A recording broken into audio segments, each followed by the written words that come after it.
Primeiro-Ministro recebeu um prémio de 1 milhão de euros. Não há projeto para Portugal. O que é que nos falta para nós termos sucesso, para termos um país melhor, para termos melhores salários, para termos uma economia mais competitiva? Eu aponto como causa principal o nosso sistema político. A competição do setor privado é gigantesca. Porque as nossas promessas eleitorais não servem para nada. Se o tivesse feito, devia ter direito a um prémio. 1 milhão de euros. 1 milhão de euros. Como é que os portugueses iam olhar para isso, não é? You pay peanuts, you get monkeys. A inteligência artificial vai ser a nossa salvação. Porque vai terminar como monopólio do conhecimento. No final do dia, estamos a falar de segurança de dados. Ainda mais relevante agora que a inteligência artificial, não é? É fundamental que os europeus acordem para a vida.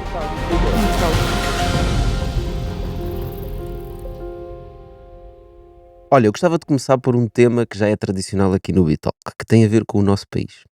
O que é que se passa com o nosso país? O que é que nos falta? Se calhar especialmente no tecido empresarial, que é uma área onde tu tens bastante experiência. O que é que nos falta para nós termos sucesso, para termos um país melhor, para termos melhores salários, para termos uma economia mais competitiva? Grande pergunta. E o tema que mais nos interessa a nós, enquanto nação, enquanto coletividade. Portugal é um país extraordinário, pequenino, 10 milhões de habitantes, mas gigantesco quando levas em linha de conta o espaço oceanográfico. Somos dos maiores países da Europa. E não somos capazes não temos vindo a ser capazes de, no fundo, enaltecer esta grandiosidade, tanto histórica como atual, em termos de ativo, num reflexo na nossa economia, que é um bocadinho a tua pergunta. Porque é que nós não enriquecemos? Porque é que nós não andamos mais depressa? Porque é que nós continuamos a ser o país sujo? O país que devia ser o país mais limpo do mundo. Constantemente na cauda da Europa. como se costuma Constantemente dizer, a não é? patinar em cima de mim. Eu aponto há muito tempo, tenho aliás vários escritos sobre isso, tenho um livro chamado Mudar Portugal pela Revolução Inteligente, tenho um outro mais recente chamado Falta Fazer Bem Feito. Eu aponto como causa principal o nosso sistema político.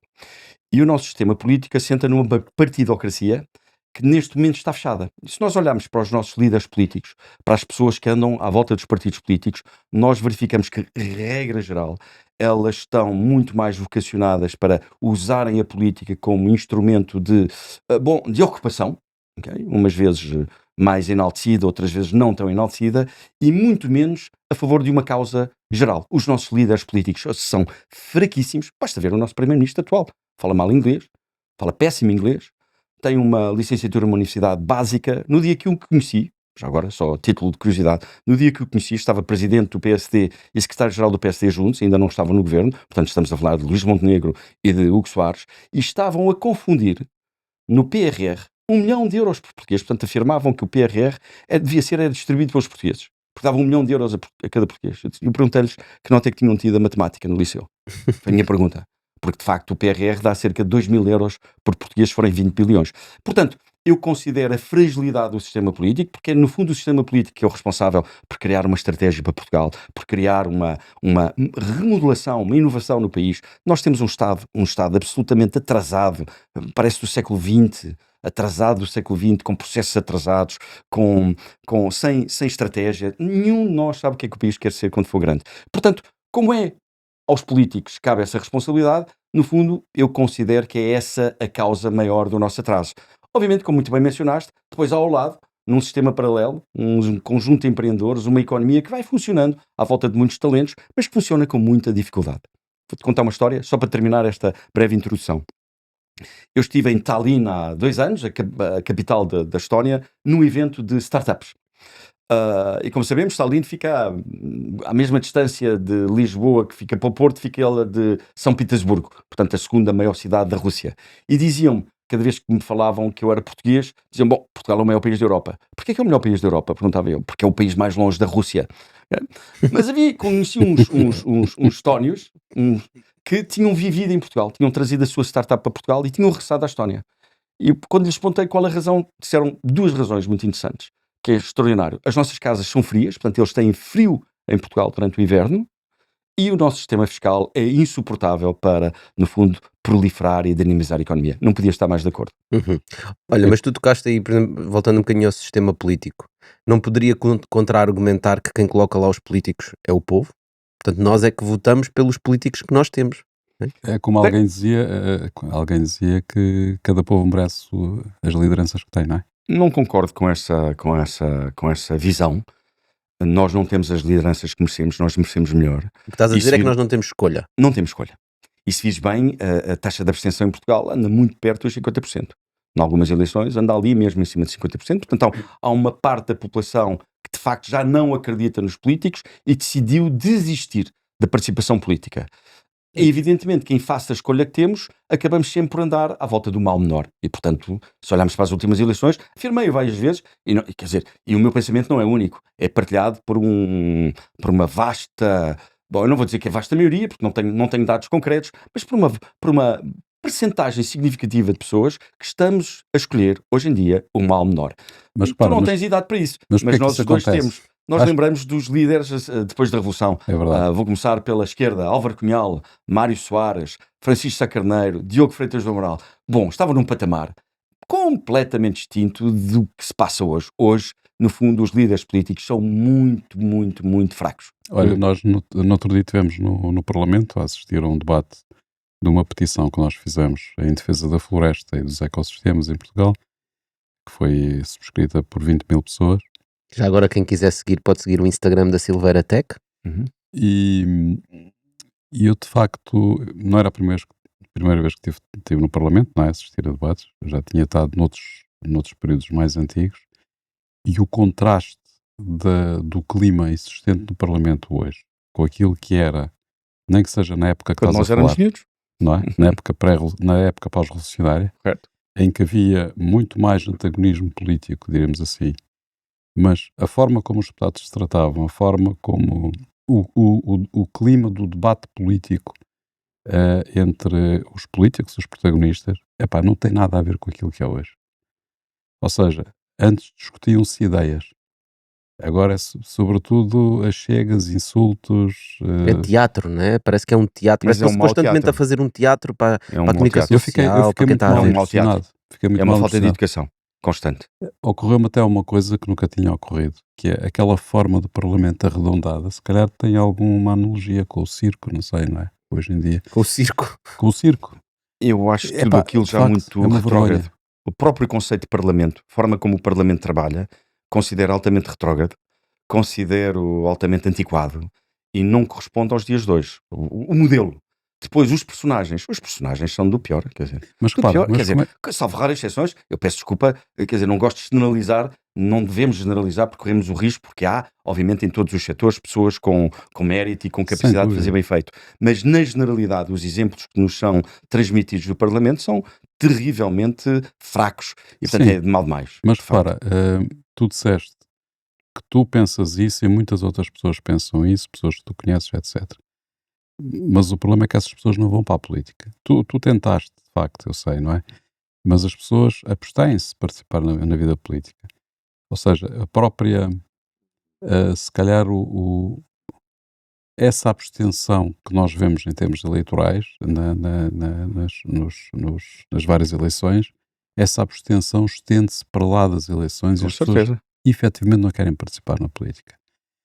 Que é um bocado contraditório, não é? Portanto, se nós temos opiniões sobre as coisas, se nós queremos melhorar algo, devemos ambicionar a ter uma voz junto de quem decide, ou pelo menos ter a possibilidade de poder decidir em vez dos outros, não é? Mas isso não acontece. Ou seja, porquê que isso não acontece? Porque o sistema está blindado. Repara, não é possível a um cidadão independente, nem a um movimento de cidadãos independentes, candidatarem-se ao Parlamento Europeu. Não é possível um movimento de independentes ou de cidadãos independentes ou de um cidadão independente candidatar-se à Assembleia da República. A única situação onde é possível movimentos independentes de cidadania e de cidadãos candidatarem-se são às autárquicas. Sendo que, cada vez que um movimento se candidata, é obrigado a recolher assinaturas. Enquanto que um partido político recolhe 7.500 assinaturas de uma vez e consegue cobrir todas as eleições. Portanto, temos logo esse entrave administrativo. Para constituir um partido político é necessário, no fundo, muito dinheiro e, acima de tudo, uma capacidade mediática. Aliás, nós vemos, ao longo da história, a incapacidade dos partidos, novos partidos proliferarem, por muito mérito que lhes esteja associado ou não. Temos agora o Chega, recentemente, o Chega com uma voz muito radical e, portanto, foi através do radicalismo que foi capaz de passar a barreira da comunicação, através, quanto a mim, de um discurso demasiado apologista dos antagonismos sociais, mas isso vende em termos de primeira página. Eu acho que eles Primeira tentaram página. aproveitar a forma como o sistema está a funcionar, ou seja, o sistema não é um debate de ideias, debate de visões De para o todo. país. O sistema é um debate de literalmente politiquices, não é? A má palavra da politiquice que a gente chama, que é tentar gerir os seus Um movimentos. concurso de egos. Concordo em absoluto. Sim, mas e chegar Concordo a em uns absoluto. consensos e dizer, eu dou-te isto e tu dás-me aquilo e encontrar aqui Em termos de lugares, dou-te isto e dou-te aquilo, não é? Em termos de propostas, em termos de lugares. Atenção, é um concurso de quem é que tem mais lugares para distribuir. Sim, Atenção, e é na o que verdade acontece hoje. o Chega consegue proliferar e ser o outlier, o único partido que realmente teve uma expressão significativa para sair do bipartidarismo que nós sempre tivemos, não usando as ideias, infelizmente, mas usando uma retórica como o sistema está montado. E, portanto, falando sobre os problemas de forma mais, se calhar, demagoga, ou levantando questões para gerar debate político e aparecer na comunicação social, não é? E a Mas verdade é que funcionou. sem soluções para o país. Mas isso volta ao ponto que eu estava a dizer há pouco, Eduardo. A verdade é que funcionou. Mas Funcionou, sim, com um funcionou. discurso que as pessoas compreendem. Esse é o Isso Sem é- problema. dúvida. Com um isso muito discurso que importante, sim. há uma parte Não muito é? significativa da população que compreende esse discurso. Exatamente. Agora, Acho que atenção, isso é importante. não há projeto para Portugal. O Chega não tem um projeto para Portugal. O PSD não tem um projeto para Portugal. O Partido Socialista não tem um projeto para Portugal. O Presidente da Câmara não tem um projeto para a cidade. Quer dizer, nós vivemos em ecossistemas, nós que somos, no fundo, temos uma mentalidade empresarial, onde precisamos de, no fundo, ter estratégia, saber o que é que queremos, qual é o nosso planeamento, acima de tudo. Nós assistimos ao lado a todo um conjunto de matérias hiper importantes, que é, no fundo, o lugar comum, a sociedade. No fundo, é na sociedade, é na cidade, é na polis, é na política, no fundo, que determinamos a fertilidade do ecossistema e verificamos que, no fundo, Mas a questão aí... são os egos e são os lugares. Mas será um problema do sistema? Ou seja, o nosso sistema se calhar está esgotado, porque nós quando Está olhamos para as esgotado. empresas, nas empresas não há parlamentos, não há assembleias, não há deputados, não é? Existe um ditador. As empresas funcionam por ditadores.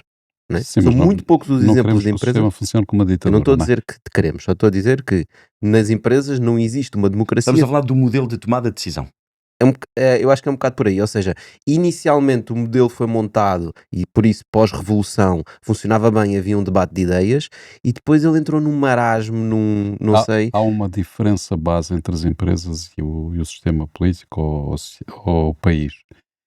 É que nas empresas as pessoas tomam as decisões e responsabilizam-se por elas e, se Corretíssimo. for necessário, sofrem consequências. Evidente.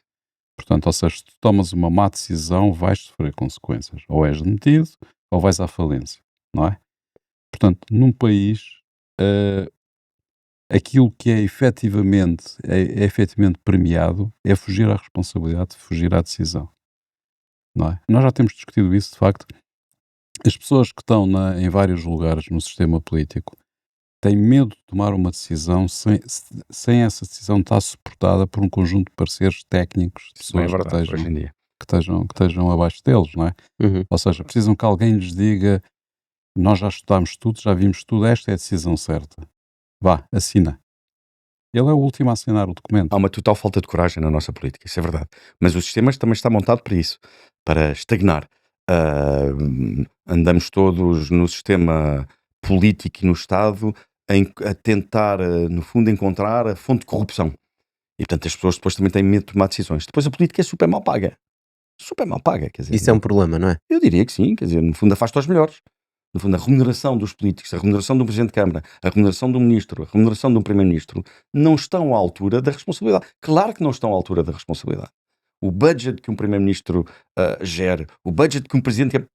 Carlos Moedas, Presidente da Câmara Municipal de Lisboa, gera um budget de 1.400 milhões de euros por ano. Atenção, não há muitos empresários a fazer isso em Portugal. Não há muitos gestores a fazer isso em Portugal. E provavelmente o salário não é competitivo comparado com esses empresários. De todo. O salário é ridículo. Comparado com a responsabilidade que tem. Portanto, é evidente que os mais bem preparados para gerir este tipo de dossiês não estão interessados em gerir este tipo de dossiês. Por duas razões. Tem uma exposição pública extrema. Segunda razão, paga super mal. Terceira razão, comete um erro, corre o risco de pagar com o seu próprio património. Portanto, todo este sistema está mal montado. E mais, ainda tens aí uma agravante, um sistema agravante, que é o seguinte: como falei há bocado, eles suportam-se normalmente as decisões dos técnicos. A verdade é que os técnicos que estão na administração pública também são muito mal pagos. O que é que isso leva? Que eles preferem estar no privado. Correto. Portanto, os melhores não estão lá. Os melhores estão fora. Estão no privado. Sim, os Portanto, apaixonados pela causa pública são cada vez são cada vez menos. menos. Há pessoas extraordinárias na administração pública, sem Claro que sim. dúvida, não é? E eu conheço alguns. Há pessoas muito boas Eu também. e que resistem, diremos assim, à máquina e conseguem fazer o seu trabalho e são brilhantes naquilo que fazem. Mas a esmagadora maioria não será assim tanto, não é? Portanto, a competição do setor privado é gigantesca. Então, se nós temos decisores políticos que não têm coragem de tomar decisões por si próprios e que baseiam as suas decisões nos técnicos que os ajudam, e esses técnicos não são os melhores que nós temos disponíveis, como é que nós podemos ter as melhores decisões? Então como é que nós atraímos os melhores? O que é que nós temos que mudar no sistema para os bons? Porque à partida deveria ser por missão, não é? Tu queres ir para um cargo público, para ser deputado, por uma missão de ajudar a construir o país, ajudar a melhorar o país, não é? Eu já pensei muito sobre esse assunto. Aliás, tu fundaste um partido político, não foi? Movimento de Mérito e Sociedade, o MMS. Movimento Precisamente em MMS. 2008. Incapaz de furar a barreira da comunicação social, na altura. Ou seja, não conseguiste ter exposição para sequer Nenhuma. falar das ideias, não é? Nada. É impressionante. Pois é, malta, são já 5 anos a cozinhar bitoques. Estou a virar muitos frangos. Virar muitos frangos, muitos bifes, e por isso chegou a altura de nós trazermos o primeiro parceiro para o Bitoque. Temos novas ideias, novos conteúdos que queremos fazer e para isso precisamos dos melhores parceiros. Nada como uma boa conversa ser acompanhada com um excelente vinho. Com um excelente vinho. E neste caso, decidimos fazer uma parceria para o vinho oficial do Bitoque, o vinho Assobio, do Esporão, em tinto branco e rosé. E nós vamos fazer agora aqui um brinde a vocês que nos ouvem, aos nossos convidados e ao futuro do Bitoque e dos novos programas que temos na calha. Vamos a isso. Vamos a um subiu. E assim, com este saborzinho na boca, podemos voltar ao nosso episódio. Ora, vamos a isso. Como é que esse tema se resolve? Eu diria que quem vai para a política, das duas, nós só temos duas alternativas. Uma é pagar muito bem aos políticos. Pagar muito bem. Essa é uma alternativa. Mas isto continuas a correr o risco. O que é pagar bem, Eduardo? Vamos só fazer esse exercício. É receber o quê? Um salário de 100 mil euros, 200 mil euros, meio milhão de euros? Eu diria até, eu sou muito apologista de salários variáveis, de prémios. Uhum. E portanto também acho que os políticos deviam receber prémios pelo bom desempenho em função de um conjunto de objetivos. Não é? Eu proponho-me resolver o problema da saúde em 6 meses. Foi o que o Luís Montenegro fez. Disse. Se o tivesse feito, devia ter direito a um prémio. 1 milhão de euros. 1 milhão de euros. Como é que, O país ia poupar muito, por exemplo. como é que os portugueses iam olhar para isso, não é? O primeiro-ministro mas recebeu tem que um ser- prémio de 1 milhão de euros. Pá, espetacular. Resolveu um problema que custa ao país centenas de milhões. Como não resolveu, devia sair. É um bocadinho assim como funcionam as empresas. Ou então temos uma alternativa, talvez ainda mais justa, para não chocar tantas pessoas. Queres ir para a política, és eleito, ficas a ganhar a média do teu rendimento declarado nos últimos 3 anos. Pá, já ninguém vai para a política porque deixa de ganhar dinheiro, nem ninguém vai para a política para ganhar dinheiro. Acho que isso é o que faz o PCP, não é? Ponto. Aos Não seus sei, deputados. não sei. Conheço mal o PCP. Fui, por acaso, conheço muito mal o PCP. Ao longo da vida não tive grandes interseções com o PCP, mas fui à última festa do Avante pela primeira vez. Fiquei muito bem impressionado com o clima de educação das pessoas, com a forma, sabendo que eu era de uma ideologia política oposta, a forma como fui recebido pela elite do Partido Comunista, e de facto aquilo é uma festa bem organizada num local muito bonito do país. Não conhecia, na Atalaia. Não é? Atalaia, é na Quinta da Atalaia. Mas porquê que estavas a dizer que o PCP faz o quê? Porque eles têm essa regra. Os Ou seja- deputados, quando são eleitos, Ganham o que ficam a ganhavam ganhar antes. o que ganhavam antes. Epá, parece-me. E o que é que o fazem o resto- resto do O salário? resto do dinheiro é entregue ao partido. Ah, ok. Se ganharem mais. Se forem para a política a ganhar mais. Se os gajos, se estiverem a ganhar mais, Se a remuneração da política fosse superior à remuneração anterior, entregam o restante ao... entregam ao E se for ao contrário, o Exato. partido compensa? Penso que não sei.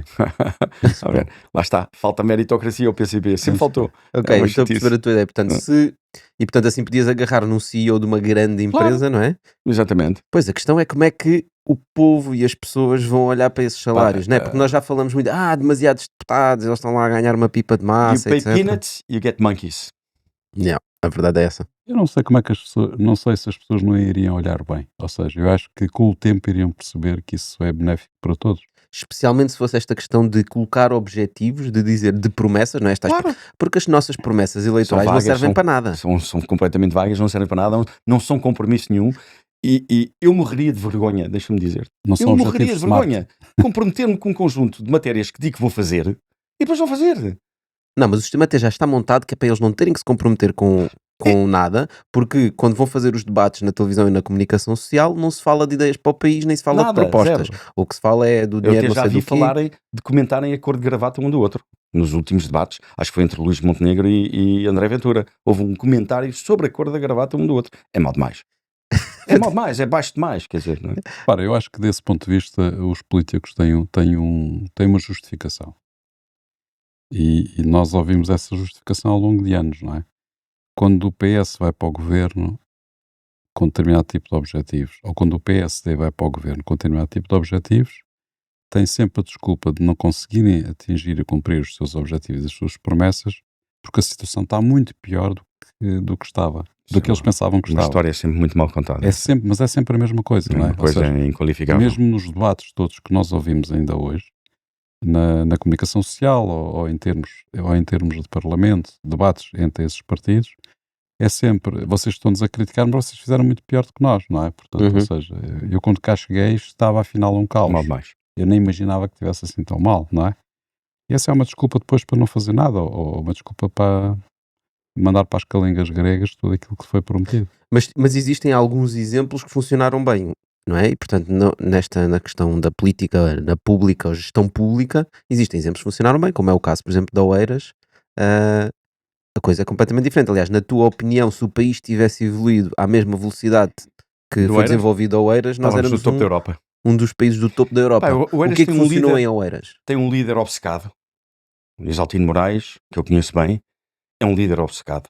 Obcecado por fazer bem feito. É alguém que trabalha segunda, terça, quarta, quinta, sexta, sábado e domingo, uma imensidão de horas. Que se for necessário, está na rua às 3 da manhã, vê um problema e liga imediatamente aos serviços de limpeza, o que for. É um visionário, além disso, é um visionário. Vê sempre a décadas de distância. E apesar de hoje já estar na sua década de 70, continua a ter uma mentalidade muito jovem.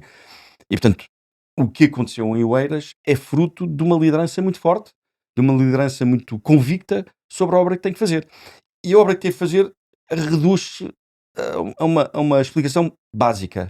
No fundo, é terminar o mais possível com a indignidade humana, portanto, com a pobreza, com a habitação sem condições, com o saneamento público sem condições, manter o espaço público o mais limpo possível. Portanto, esta é a base. Esta é a base. Depois, É a história das janelas partidas nas casas, não é? Que é quando uma janela está partida, depois a casa começa-se a degradar. como é óbvio, Portanto, mesmo quando uma casa Como é está óbvio. abandonada, tem que se arranjar as tens que janelas. arranjar. Nós temos que começar. Um servidor público, quando toma conta de um território, a primeira coisa que tem que se preocupar é com a dignidade das pessoas e com a dignidade do espaço público. Com as coisas simples. Com a limpeza, com o estacionamento, com o saneamento básico, com o acesso à saúde, com o acesso dos meninos à escola, educação de qualidade. Nós não podemos, no fundo, pensar numa sociedade sustentável sem um sistema de educação, sem garantir que os meninos vão à escola, os meninos e as meninas vão à escola, que há habitação com dignidade. Dignidade humana começa na habitação. Então foi isso que Isaltino fez. Depois, qual foi a consequência? Obviamente, como foi capaz de ter um ecossistema atrativo, as empresas começaram, no fundo, a dirigir-se para Oeiras. E esse é o grande segredo do Oeiras. É que é, de facto, um município altamente empresarial. O Oeiras tem uma contribuição para o PIB superior à do turismo. Atenção. É uma coisa absolutamente extraordinária.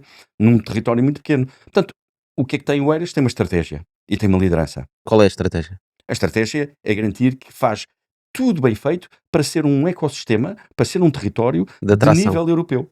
Mas isso é possível fazer num território que tem um contexto à volta que não tem essa preocupação? Não percebi a pergunta, desculpa. O que eu estou a dizer é, se é possível fazer isso num território, ou seja, num concelho, de Oeiras, ter essa ambição sem terem atenção que à volta, nos concelhos vizinhos, isso não acontece e, portanto, que não há esses objetivos. É muito Como é que é aborrecido. possível combater a pobreza num concelho se ela depois está nos concelhos que É muito limitam? aborrecido, porque de facto nós estamos a falar agora do Eiras e à volta do Eiras. No fundo, estamos a falar da região metropolitana de Lisboa. A região metropolitana de Lisboa não tem uma estratégia. Tal como o país não tem uma estratégia, a região metropolitana também não Mas tem. também não tem um líder. Não tem liderança. Precisamente, não há liderança, não há projeto. Tudo o que o Eiras fez é possível fazer, noutras dimensões, no resto do país. É possível, seria desejável. Eu há muito que defendo um órgão de encontro, um órgão executivo de governação, de encontro de todos os presidentes de Câmara, todos, com o governo. Para quê? Para que se implemente no país um conjunto de medidas, todas ao mesmo tempo, todas da mesma forma, para que, como no universo das startups, que é um universo que nós conhecemos bem, uns aprendam com os outros, uns debatam com os outros, uns percebam qual é a rota que fizeram. Eu costumo dizer, os autarcas deveriam ir à escola do Eiras, passar uns tempos. Num destes dias me cruzei, por acaso, com a candidata do Partido Socialista a Lisboa e a aconselhei a fazer um estágio em Oeiras. Vai fazer um estágio em Oeiras. Vai ver como é que se faz em Oeiras. E, portanto, o país deveria, no fundo, obrigatoriamente, entrar numa política, falávamos há pouco da sustentabilidade da floresta, de limpeza de florestas, de zero papéis no chão, de zero automóveis mal estacionados. Isso faz começando nas escolas. Faz, no fundo, mostrando às pessoas que há um outro caminho. Eu fiz isso no Tagus Park. Eu, quando cheguei ao Tagus Park, dando um pequeno salto ao Tagus Park, já voltamos ao nosso tema. Quando cheguei ao Tagus Park, tinha uma cidade, no fundo, o Tagus Park é uma pequena cidade, não chamamos-lhe até a cidade do conhecimento, muito abagunçada, com o território mal cuidado. E comecei por definir o objetivo do civismo. Inclusive é lixo no chão, não é? Lixo por todo lado, automóveis em cima das passadeiras, em cima dos passeios, um bocadinho quando o português não tem um bom exemplo, no fundo vale tudo. E era o que eu tinha ali. Desleixo. Eu chamei as empresas todas para o auditório e expliquei-lhes: temos um objetivo. E esse objetivo só é possível cumprir se a comunidade toda o entender e a ele aderir. E assim foi, começámos. E, portanto, começámos por garantir que não havia automóveis mal estacionados, por garantir que as pessoas não deitavam as beatas para o chão. Eu, cada vez que via deitar alguém uma beata para o chão, eu não reclamava. Chegava lá e apanhava. Que é uma reclamação perante as pessoas ainda superior. Se via alguém, estava no meu gabinete cá em cima, e via alguém deitar uma beata lá em baixo, enviavam um subiu. Dizia, desculpe. É assim que se começa. Hoje, chegamos ao Tagus Park, não há uma beata no chão. Não há um papel no lixo, fora do lixo. Não há um automóvel mal estacionado. Porquê? Porque a comunidade adere. Nós só podemos, os políticos não perceberam que aquilo que têm que fazer é, no fundo, garantir que a população, as empresas, aderem a um modelo de funcionamento. Os políticos têm que fazer é pensar nesse modelo de funcionamento, que tem que ser ambicioso. E tem que ser ambicioso e rigoroso. E, portanto, eu começaria em Portugal, sinceramente, pelas políticas de civismo. Foi o que eu fiz no Tagus Park. São 4, já agora. A do zero papel no chão, zero beatas no chão, zero lixo fora do lugar, zero automóveis mal estacionados, zero desperdício de água, zero desperdício de energia. Chamamos isso o civismo comportamental. Depois temos o civismo energético, diminuição da pegada de carbono. Hoje, cerca de 1/3 da nossa energia já é proveniente de painéis fotovoltaicos. Depois, o civismo na reciclagem. No fundo, nós hoje somos muito mais no planeta do que há 100 anos atrás e cada um de nós consome vezes mais do que se consumia per capita há 100 anos atrás. Portanto, precisamos, no fundo, de conter esta voracidade perante os recursos. E, portanto, a reciclagem é fundamental. Temos apostado muito na divulgação deste princípio no nosso universo de startups. Umas dedicaram-se à arte com material reciclado, muito bonitos, têm umas peças espetaculares, e outros pegam nas beatas e transformam-nas em tijolos para a construção civil. Portanto, o civismo da reciclagem. O quarto ponto, e último, por enquanto, dignidade laboral. Nós percebemos, tem várias medidas, mas a que eu considero mais interessante é aquela que diz respeito às equipas de prestadores de serviços.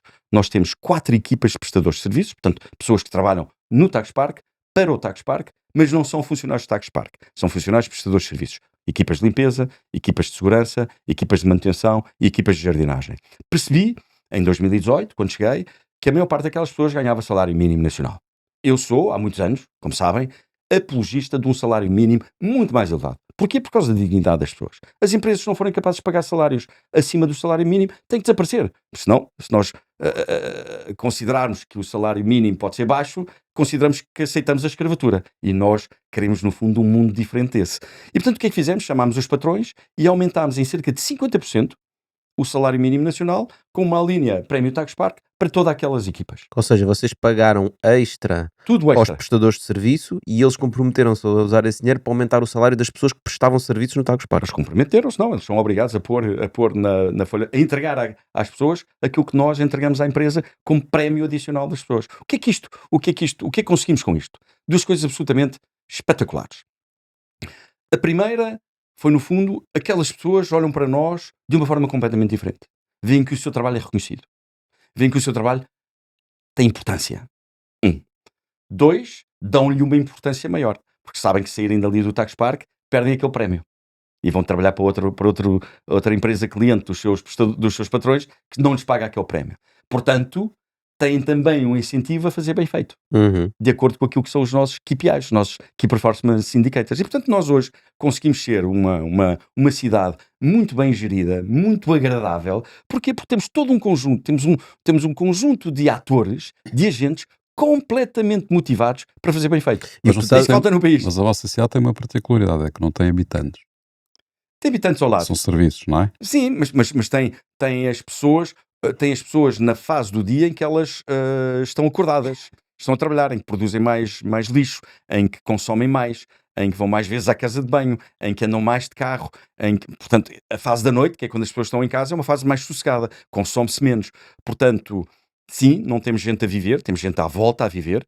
A nossa segunda fase, que está prevista para arrancar daqui, sei lá, uma década, já tem previsto uma parte habitacional, mas por enquanto ainda não temos ninguém a dormir. Nem os seguranças dormem, porque quando estão lá, estão a trabalhar 24 horas por dia. Certo. Mas porquê que esses 4 pilares são essenciais para levar ou seja, tu assegurando esses 4 pilares, o que conseguiste fazer, ou que o Tagus Park conseguiu fazer, foi dizer assim: vocês, os melhores, as melhores empresas, este é o melhor sítio para vocês estarem, é isso? Portanto, é uma questão de atração. Quer dizer, o objetivo não é esse. O objetivo, isso é uma consequência. O objetivo é garantir que temos um local onde é hiper aprazível estar. Porque nós, acima de tudo, trabalhamos para quem lá está. Obviamente que ao fazermos bem feito para quem lá está, tornamos-nos mais atrativos para quem não está lá e começa a olhar como o Tagus Park como uma hipótese para estar. Sim, tornou-nos mais atrativos, evidentemente, mas o objetivo não é sequer esse. O objetivo é garantir que nós temos uma comunidade que é hiper bem servida e que é uma comunidade de tecnólogos, é uma comunidade de empreendedores, é uma comunidade que tem que ser estimulada e para nós fazermos bem feito, temos que ter os melhores estímulos. Eu costumo dizer, nós só aprendemos com os melhores. Aliás, há aqui um capítulo no vosso livro que diz rodeia de pessoas melhor que tu. Evidentemente, nós só evoluímos e aprendemos com os melhores. E, portanto, os melhores têm que ser muito bem tratados. E aos melhores têm que ser dadas condições o melhor possível para que possam, no fundo, ter a sua mente, a sua criatividade dedicada àquilo que é a verdadeira inovação. E tu achas que aplicando isso em Portugal seria uma solução para o nosso país? Claro que sim, os portugueses, mesmo os mais iliterados, vão para outros sistemas mais bem organizados, mais bem remunerados, mais meritocráticos e dão sempre pessoas de sucesso, porque aqui em Portugal não poderíamos todos juntos fazer muito melhor. Claro que poderíamos todos juntos fazer muito melhor. Eu acho que isso que tu contaste sobre o Tagus Park é muito interessante, sem dúvida.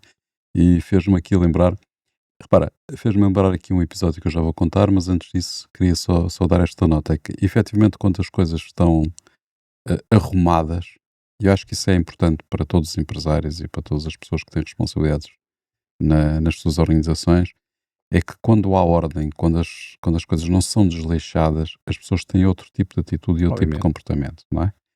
Portanto, e dão importância às coisas de forma diferente, veem o que não viam antes. E estava-me a recordar de um episódio que aconteceu em Nova Iorque, que teve a ver com a mudança gigantesca que se procedeu no metropolitano de Nova Iorque, que era considerado um antro de criminalidade, portanto, que era muito inseguro viajar no metro de Nova Iorque, quando abordaram o tema, abordaram precisamente por essa via, que é a limpeza do espaço, assegurar efetivamente que as pessoas tivessem uma percepção diferente do espaço. Claro. E aí sim incluía a obrigatoriedade, ou seja, uma vigilância muito grande, não em termos de segurança, mas, por exemplo, que todos pagassem bilhete, Claro. que não deitassem lixo para o chão. E uma coisa muito curiosa, com a limpeza das carruagens. Manutenção. A manutenção das carruagens e pintura das carruagens. Ou seja, porque as carruagens lá estavam todas grafitadas. Então eles tomaram uma decisão que é, todos os dias, as carruagens que estavam grafitadas eram pintadas de novo. Todos os dias. Ou limpas, né? Sim, era tudo limpo. Ordem. Portanto, então o que é que acontecia? O metro recolhia, às vezes era grafitado à noite, e eles perceberam que quando eles grafitavam à noite e se viessem com as carruagens grafitadas, que isso acabava por ser um prémio, não é? Porque as pessoas viam Era o desenhos. objetivo dos grafiters, era fazer o grafite para depois ele andar pela Exatamente. cidade. Então o que eles passaram a fazer é, antes das carruagens irem para o serviço, se tivessem sido grafitadas, eram pintadas de novo. Quando disse pintadas, Ou eram seja, limpas, né? Eram limpas. Sim. Portanto, não era... Mas têm que ser pintadas, não é? Para seja, ser grafitado, claro. Eles evitavam A tinta ao todo, só, tinham que ser claro. pintadas. Portanto, eles evitavam ao todo que houvesse em circulação carruagens grafitadas. E a verdade é que deixaram de as pintar, deixaram de as grafitar. Porque os Muito interessante essa história. Essa história é muito interessante. Não seja visto o seu trabalho. Portanto, se ele vê que não há hipóteses do seu trabalho ser visto por outros, ele deixa de fazer aquilo. Atenção, nós temos hoje no Tagus Park, a propósito do Tagus Park ainda, a maior coleção de grafites do país. Só que os grafites no Tagus Park estão inseridos num contexto chamado MAU, Museu de Arte Urbana, são todos underground. E temos grafites fabulosos, com temas, por norma, nem sempre a criatividade é espontânea dos grafiters, por norma são dados por nós, temos temas sobre inclusão, filosofia, poesia portuguesa, os descobrimentos, temos vários temas. Agora vamos fazer um sobre Dom Nuno Alves Pereira, mas são nas garagens. E portanto as nossas garagens estão todas grafitadas. Mas isso é uma opção estética. Fabuloso, é uma opção lindo. Estética. Agora, lindo. não há um ponto de grafite, nem um ponto e vírgula, em espaço exterior. Porque o grafite no espaço exterior, por norma, é agressivo. E, no fundo, causa ruído, tal como em Nova Iorque, nas carruagens. Essas histórias são histórias com que devíamos aprender. Porque é assim que se transforma território, é assim que se transforma a sociedade. Pois, portanto, no fundo o que vocês estão a dizer é, se nós limparmos o país, ordenarmos o país, formos implacáveis nas regras que não parecem ser as coisas mais importantes. Porque uma reação de uma pessoa seria... Ok, então agora, quer dizer, temos tanta criminalidade no metro e estes gajos estão a pôr aqui polícias para verificar se eu pago bilhete, em vez de ir agarrar o ladrão. Aliás, eles faziam uma coisa incrível. Eles apanhavam toda a gente que não pagava bilhete, tinham carrinhas da polícia em cima e eram tratados como criminosos. Claro.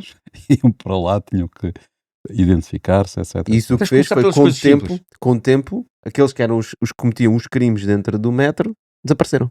Sim, porque eles... por causa dos bilhetes, acabavam por apanhar pessoas que eram criminosas, não é? Que eram procuradas. Portanto, ou seja, é uma abordagem oblíqua a um problema de segurança, não é? É uma abordagem completamente oblíqua. E nós, esta questão da obliquidade nunca discutimos e de facto tem uma importância incrível. Isto que nós estamos a falar é obliquidade, que é tratar de um problema que pode não ser o mais importante, mas se calhar é o mais fácil de atacar, não é? E ele vai ter repercussões gigantescas nos outros, não é? Portanto, tu estás a resolver um assunto e resolvendo esse assunto ele vai ter repercussões gigantescas de forma oblíqua noutros temas que são mais desafiantes. Podes usar a imagem do iceberg, também começas a mexer na parte de baixo do iceberg, na que não está tão visível, aquela que não parece que é importante, mas que é a mais importante. Isso faz-me lembrar uma história que se conta, né, sobre os países nórdicos, por exemplo. Nos países nórdicos, penso que é nos países nórdicos, não se passa fora das passadeiras ou se está sinal vermelho mesmo que não venham carros, né? E depois as pessoas dizem, porque como eles têm um país muito organizado, depois eles respeitam as passadeiras. Mas agora isto fez-me pensar, nós em Portugal passamos a estrada onde tiver que passar, né? Se não é ao contrário, ou seja, eles como se habituaram a não passar e a cumprir as regras nas passadeiras, na Dinamarca ninguém foge um euro aos impostos, né? Portanto, eles são super cumpridores da lei. No Tagus Park ninguém deita uma viata para o chão. É mal visto alguém não pagar imposto, não é? É muito mal visto. É muito mal visto. Sociedade. Portanto, repara, em Portugal Ou seja, se calhar estamos a fazer ao contrário. Nós devíamos começar por estas coisas pequenas. Claro. Não deixar os portugueses passar fora das passadeiras e passar no sinal vermelho, não mandar lixo para o chão, não mandar vietas para o chão, cumprir todas as regras de civismo e com isso vamos ter uma economia competitiva. Eu diria que temos que começar por aí. Aliás, costumo dizer, quem não faz as coisas pequenas, quem não sabe fazer bem as coisas pequenas, como é que pode fazer bem as coisas mais complexas? Então nós temos que começar pelo básico, porque é no básico que alteramos a mentalidade, é no básico que no fundo nós, oblique é uma boa expressão, conseguimos no fundo transformar. Se nós não transformamos o básico, nunca vamos transformar o mais complexo. Porquê? Porque o pecado capital está lá na base, que é o desleixo, que é o não quer saber, que é o não estou interessado, a coletividade não me interessa. Aí a coletividade passa a interessar. Nós começámos a nossa conversa precisamente com o abandono da causa política por parte da maioria da população. Porquê? Porque as pessoas desistiram. É valorizar fundo, aquilo que é comum, não é? Aquilo que é de todos não conta. E portanto as pessoas estão todas elas a olhar para o seu umbigo. Porque o sistema está a promover essa forma de estar. E nós somos animais de coletividade. Nós só progredimos numa grande coletividade. Nós somos todos interdependentes. Mas qual é que é o contraste em relação a isso tudo que nós falámos e, por exemplo, o tecido empresarial privado em Portugal? Porque a verdade é que temos alguns casos de sucesso, aliás, temos bastantes casos de sucesso, inclusive comparando com a população que temos e o pequeno país que temos um número de unicórnios completamente desmesurado comparado com outros países, por exemplo, a Espanha aqui ao lado. Os portugueses são talentosos. Os portugueses trabalham muito. Agora, os casos isolados, excepcionais, devem servir para perceber apenas qual o talento que existe em Portugal. Eu disse há pouco, mesmo os mais iliterados, quando vão para fora, por norma são muito mais bem-sucedidos cá dentro. E, portanto, os casos isolados são reforçar, esses casos de sucesso, são reforçar desta convicção do talento que há em Portugal. Agora, esse talento está completamente desaproveitado. Está desaproveitado por uma incapacidade de pôr o país a trabalhar numa direção, com um conjunto de regras. Nós continuamos com o mesmo modelo de educação de há 50 anos atrás. Conjunto de regras ou regras a mais? Simplificação. Não, um conjunto de regras simples. Que toda a gente entenda. Não, estás a falar da burocracia Estava a fazer um jogo de e da palavras. estrutura legislativa. Certo. É uma coisa absolutamente, absolutamente anormal. Em pleno século XXI, nós continuamos a insistir neste modelo absolutamente caduco de século XIX. É mal demais. Quer dizer, mas vemos algum político, algum líder político diagnosticar estes problemas? O que é que queres dizer com o modelo do século XIX? Um modelo legislativo, a forma como se faz legislação em Portugal. É modelo napoleónico, não é? Napoleónico, coisas que ninguém entende, leis em cima de leis. Quer dizer, alguém para entender uma lei tem que andar num circuito quase labiríntico de várias outras leis, de vários outros códigos. É uma coisa que não cabe na cabeça de ninguém. E, portanto, essa complexidade é bom depois para os advogados. Contaminada numa complexidade burocrática de dezenas de papéis, de dezenas de instituições, de dezenas de entraves, em última instância. Nós, enquanto empresários, sabemos isso bem. O próprio poder político autárquico, primeiro consiga fazer alguma coisa, está impedido por uma série de instituições. Portanto, Portugal é um país que está montado mais para pôr o pé no travão do que pôr o pé no acelerador. E nós, quer dizer, andamos com um país para a frente, sem dúvida, com o travão de mão puxado, é o que temos, é um travão de mão puxado, e lá vamos, a muito custo, tentando, com estes exemplos extraordinários de empresários extraordinários, de pessoas com capacidade de trabalho extraordinária, trabalha-se muito mais em Portugal que na generalidade dos países europeus. Agora, a qualidade do nosso output é que é menos eficiente. É menos eficiente porquê? Porque nós temos um travão de mão. E esse travão de mão vem das instituições políticas, essencialmente, da incapacidade das instituições políticas transformarem o país. Nós também temos muitas exceçõezinhas, não é? Eu acho que isso também tem a ver com o facto de termos um problema, não é? Portanto, não temos uma economia competitiva, então a solução é sempre, então, se a empresa estiver neste sítio e fizer aquela coisa, então tem esta exceção e pode fazer isto e recebe aquilo e não paga este imposto e não paga aquele não sei o quê, não sei contra isso. Não é? E isso cria uma data de exceçõezinhas pequeninas, o que cria uma burocracia muito complicada de perceber, não é? E depois determinadas empresas têm umas coisas, determinadas têm outras, e esta complexidade toda, mas isso vem de uma motivação positiva, vem de uma motivação de tentar ajudar a economia. Eu diria que não. Eu diria que é aquele espírito do eu vou proteger aqui o meu amigo. Nós temos muito isso em Portugal. Eu sei, é do género dizer assim, temos que apostar, por exemplo, no turismo no interior. Então vamos criar uma exceção em que as empresas do turismo no interior não pagam um imposto tal e os trabalhadores não descontam não sei o quê e não pagam não sei o que mais. Não, isso é uma exceção que já não é uma exceção. Isso é, no fundo, nós precisamos desenvolver. Isso é uma exceção estratégica.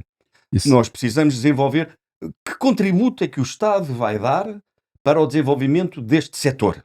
Isso. Bom, isso É faz uma sentido. exceção pela positiva. É uma exceção pela positiva, Só que corretíssimo. são O que tantas. tu estavas a falar é outra coisa, que é quando nós só existe exceção quando existe uma regra. Claro, Portanto, não há exceções sem regras. correto. Portanto, como também não há regras sem exceções. Então, quando tu tens demasiadas Nós até temos o regras, termo, desculpa, a exceção faz a regra, não é? exatamente, quando tens demasiadas regras, não é? A exceção passa a fazer a regra, não é? Ou seja, quando tu tens demasiadas regras, tens de ter imensas exceções. Porque cada uma vai parir outras, vai parir exceções. Cada regra vai parir exceções. Se tu tens imensas regras, uma grande confusão, um emaranhado de regras, vais ter um emaranhado gigantesco de exceções. Portanto, ainda complica mais o sistema todo, não é? Portanto, se nós simplificarmos, tivermos muito menos regras, elas forem muito mais claras Muito e mais claras. compreensíveis por todos, vamos ter muito menos exceções. Muito Por mais exemplo. muito mais mandamentos. Qual é a regra que te irrita mais? Que nós temos? Antes só tinhas 10 mandamentos, não era? Não, quer dizer, eu mais do que o caso em si, é o sistema em si. Porque, quer dizer, Mas concretamente o quê? O que é que estamos a falar? do excesso, é tudo excessivo, quer dizer, qualquer tema que lides com a justiça, por exemplo, é um mundo que nunca mais acaba. Para se tomar uma decisão sobre coisas relativamente simples, eu tenho tido ao longo da vida processos que tenho estado envolvido, ou como testemunha, ou como arguido, em coisas minis. Eu olho para aquilo e digo assim, isto resolvia-se em 3 horas, num encontro de 3 horas entre as várias partes. Não, demoram anos e mais papéis, e depois há uma outra instituição que se tem que pronunciar, e depois há um outro papel que fala. É uma coisa inqualificável. Uhum. E, portanto, nós perdemos tempo. Por isso é que a nossa população ativa tem um reflexo na produtividade muito baixo, porque, no fundo, há processos excessivos, desnecessários, que não contribuem, que ocupam o tempo das pessoas. Que ocupam o tempo das pessoas produtivas e das pessoas não produtivas.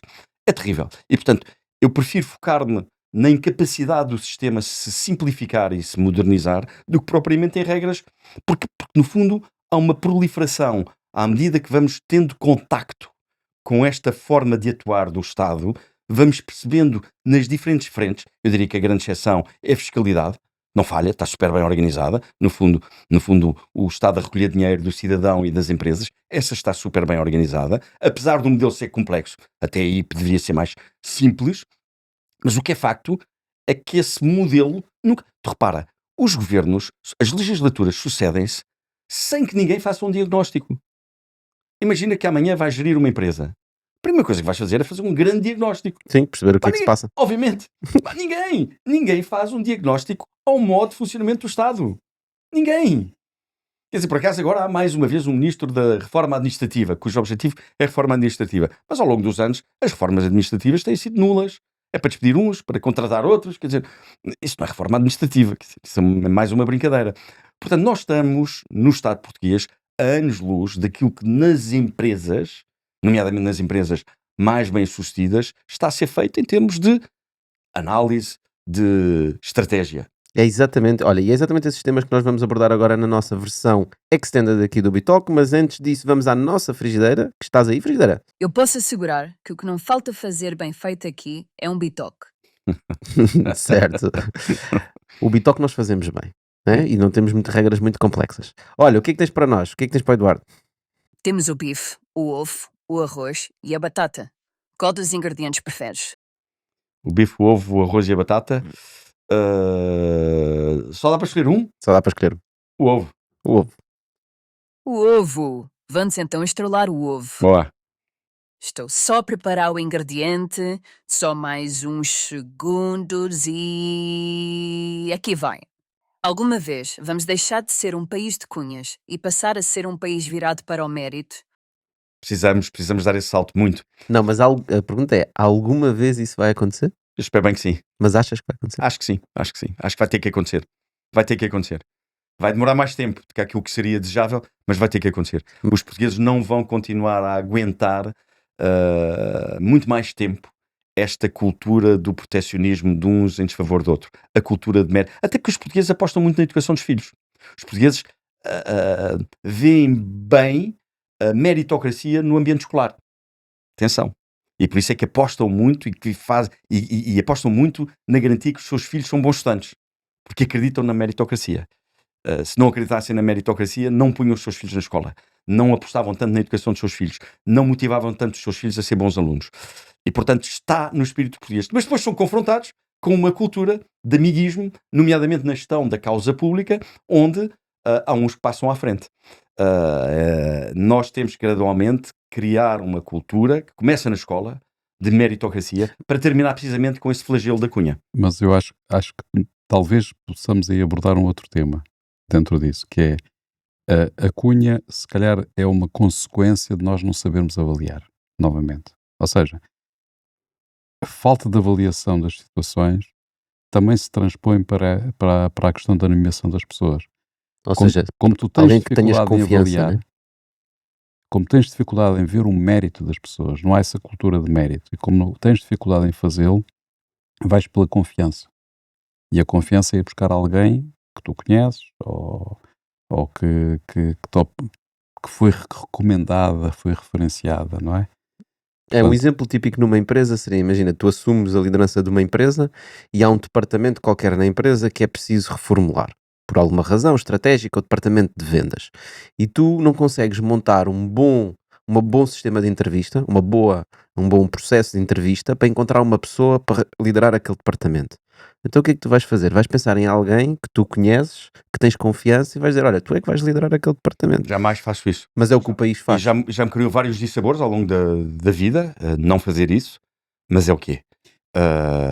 E além disso, sempre que alguém que eu conheço de outras circunstâncias se cruza comigo, seja em que circunstância for, como fornecedor, como cliente, como candidato a um lugar a trabalhar nas minhas equipas, a primeira coisa que eu faço é informar toda a minha equipa dessa e toda a gente sabe que não há nenhum fator que permita, até prefiro que essas pessoas não venham.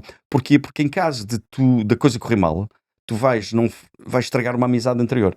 E, portanto, eu tenho por norma evitar. Tenho muitos dissabores. Uma vez tive que despedir uma mulher de um amigo meu, que jantava em minha casa. Perdi um amigo. Ganhei um inimigo. Uhum. Cuja filha mais tarde veio trabalhar comigo. E que é a pessoa, e que toda a gente achava que eu a ia despedir.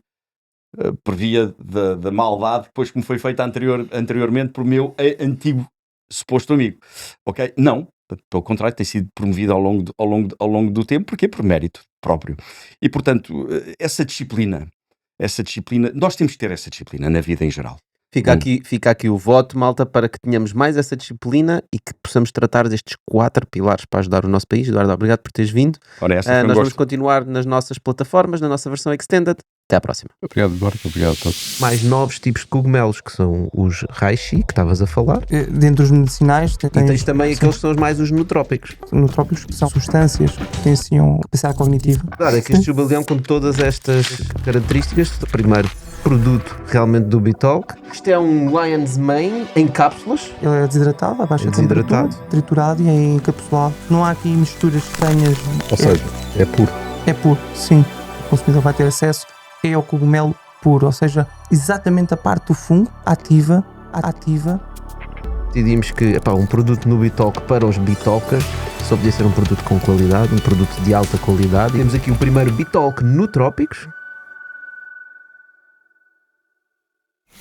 Então, mas voltando um bocadinho aqui ao tema da pergunta da frigideira, tu achas que é preciso, não será que é necessário que aconteça um cataclismo qualquer para realmente mudar? Porque tu dizes, os portugueses não vão aceitar, mas a verdade é que isto já acontece há tanto tempo e nós estamos sempre a dizer que nós não aceitamos e a verdade é que as coisas não mudam e às vezes as coisas para mudarem é preciso um cataclismo, uma alteração, Não sei. crash, sei lá, uma crise gigante, alguma coisa que faça as pessoas acordar.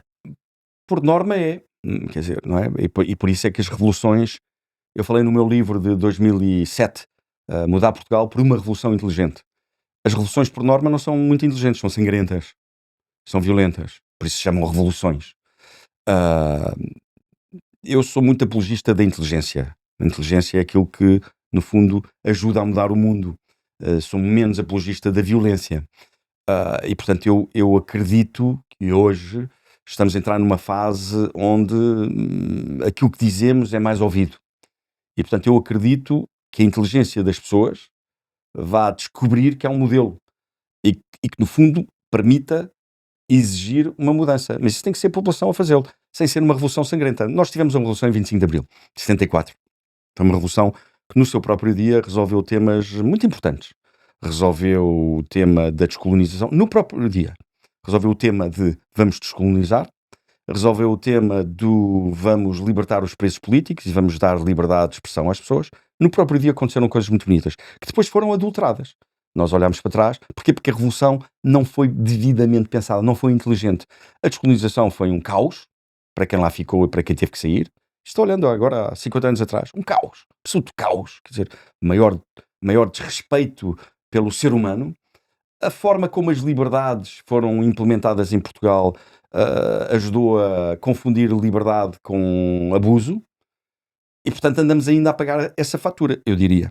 Andamos ainda a pagar a fatura de um certo descontrolo numa revolução que, por acaso, foi muito pacífica, não foi sangrenta, mas que foi militar, mas que foi mal preparada. E, portanto, eu diria que a revolução que nós temos que fazer em Portugal é a revolução da meritocracia e é a revolução do civismo. Feita a revolução da meritocracia e do civismo, evidentemente que nós temos todas as condições para ser um país no qual nos podemos desenvolver. Para isso, volto a dizer, precisamos de políticos diferentes. Mas isso não é revolução. Isso é É uma mudança. evolução, é uma É uma mudança reforma, não é? É profunda, sim. mudança. Porque, de facto, uma revolução não pode ser organizada, como estavas a dizer, não é? Inteligente. Por isso é que ela é uma revolução. E tu, de facto, É caótica. é caótica, tem que ser, não é? Portanto, a revolução é uma ruptura, não é? Portanto, e sem dúvida nenhuma ela traz ao de cima tudo o que é bom e mau, portanto, e no fundo dinâmicas que estavam Mas é reprimidas. Mas, reprimidas. A revolução é sempre excessiva. mas o caos é perigoso, sempre. Tu vê o que aconteceu com a Revolução Francesa, não é? Portanto, todos os autores da Revolução Francesa praticamente acabaram na guilhotina, não é? Uhum. Ou seja, Isso era um bocado a minha questão, nós precisamos de uma revolução ou realmente conseguimos mudar o país sem uma revolução? Eu preferia sem uma revolução, de forma inteligente. Mas eu não sei se é possível. Só que a forma, repara, tu dizes a questão, tu contrapões o inteligente à violência, mas nós já tivemos movimentos inteligentes que deram em violência, não é? Portanto, ou seja, tivemos tudo. Dá um exemplo.